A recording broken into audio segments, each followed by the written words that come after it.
robbed his bag. Wow. He robbed his bag and took off. Wow. He robbed that dude, took the bag and ran off. Yo, that was crazy.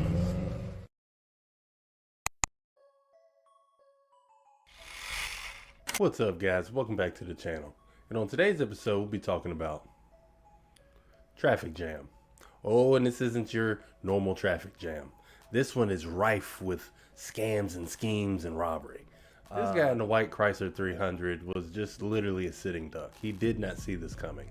So the vehicle in front, I think that's a Mercedes Benz, most likely probably slammed on its brakes, acting like that, you know, something's going on ahead of it. And then, you know, the victim basically in the middle either hit the car in the front or he had to slam on his brakes too, causing the car directly behind the Chrysler 300 to pin him right in between. He's just sandwiched in between the car in the front and now the car in the rear, and he's sandwiched in. The reason why they did this is so that they can pin him right in traffic where he is so that they can rob him. Whether they knew who this guy was and they knew what he had, or they just on happenstance, I guess, that they just figure we'll just pin this car and just see what's in there. That doesn't make sense to me. I believe that they knew exactly what they were going for. So, because I mean, it's broad daylight. It's in the middle of Los Angeles, California. This is in Inglewood area on La Brea Avenue. It's wide open. It's just the middle of the day. If you look in the background, you see a city bus just drive right past. I mean, it's the middle of the day. So I don't think this was them just scouting, trying to see what they could find.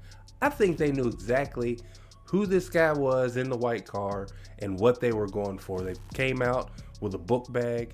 I saw this video somewhere else, and there was a title that I think was clickbait, but it said that there was $500,000 worth of diamonds in the vehicle, and that, you know, that's what the criminals are going after.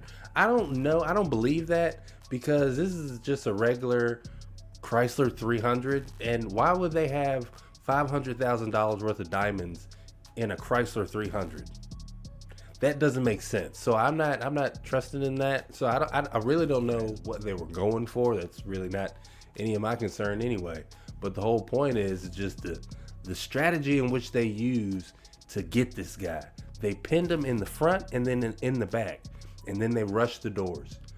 If you're ever caught in this type of situation, especially if if you feel like this is, oh, wait a minute, I'm getting jammed. And so this isn't just a regular, you know, traffic accident. I would say, well, I don't want to do the best that you can to stay alive. It's the only thing I can tell you. I know in that situation, I know what I would do, but I don't want to promote that.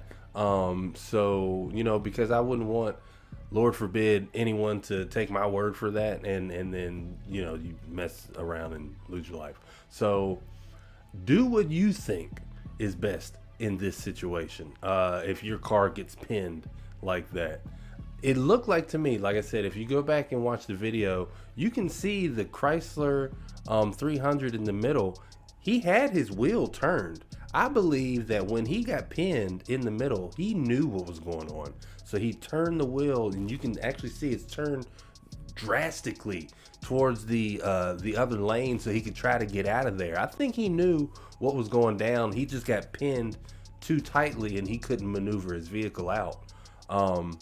But, you know, that's just one scheme that these guys are using.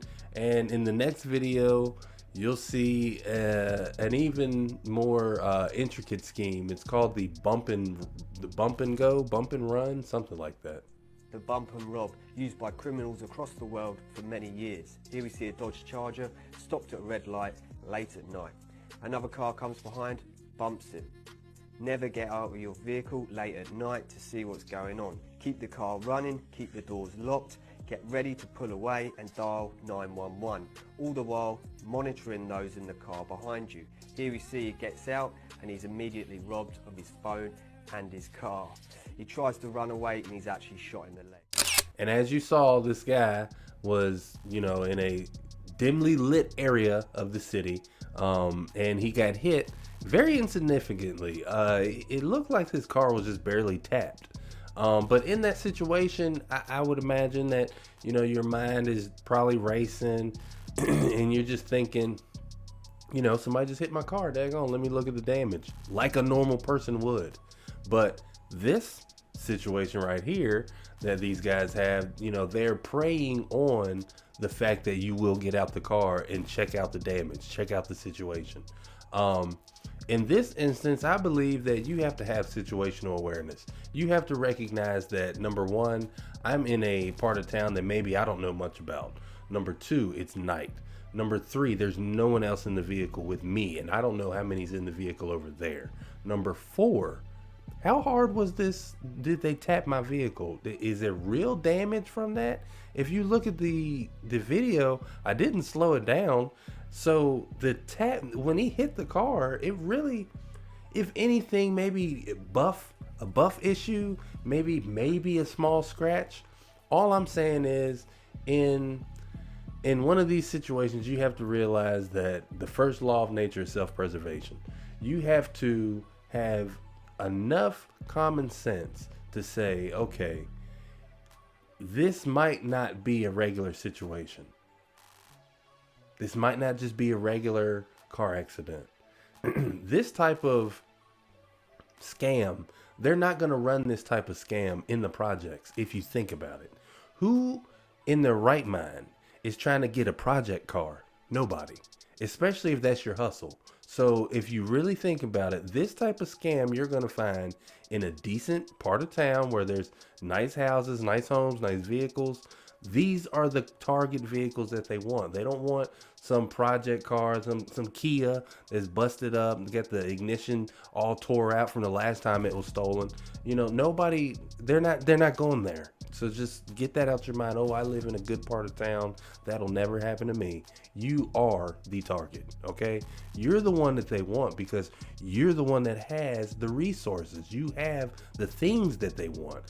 Crimes, yes, a lot of crime happens in the poor sides of town. A lot of crimes happen in the projects.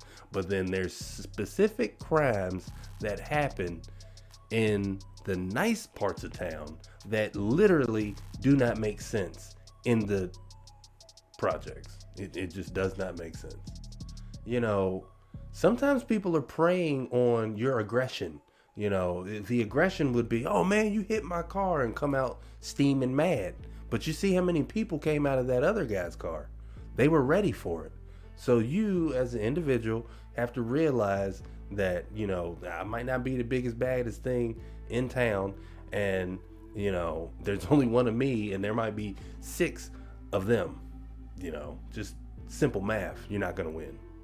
Thanks for watching, guys. Take care.